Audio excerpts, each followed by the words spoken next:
बंधुगण नमस्कार। जगद्गुरु शंकराचार्य समग्र मानव जाति को प्रदान करथिबा किछि उपदेश वाणी को आसंतु श्रवण करिबा। धन जन यौवनर गर्व कर नहीं, क्षण मात्र के काल सबु किछि नष्ट कर दिए। सर्वदा प्राणी मानकर हित चिंतन कर।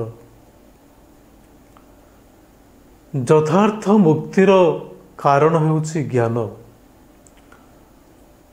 परमार्थिक कर्मर आचरण ही मनुष्य ज्ञान प्राप्त होता है।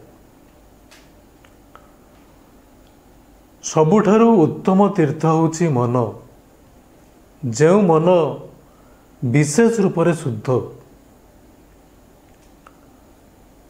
जार सबु क्षेत्र रे संतोष अछि, से ही धनवान अटे। पुरुषार्थहीन व्यक्ति बंची थाउ थाउ मरी जाई थाए। ज्ञानी हो पछके जी मंद कार्य करे, से आखि थाउ थाउ अंध।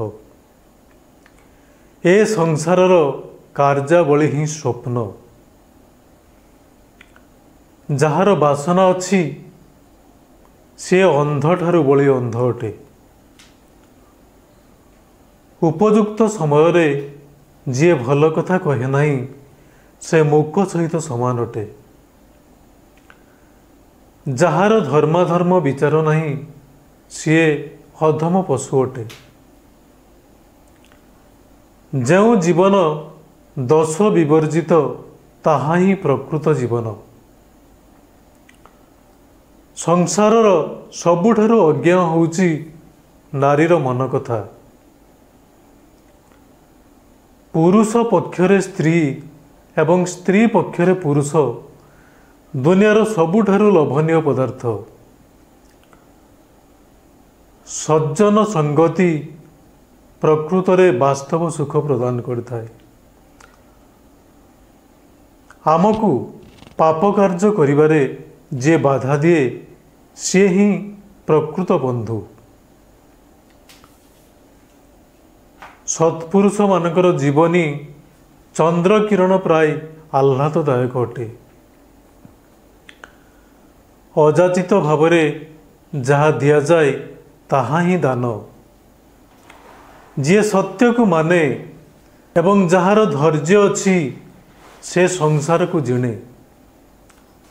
जी गुरुजन मानक बाणी मनोजग दे शुणे, ताहाकु विपद आक्रमण करिपारे नहीं।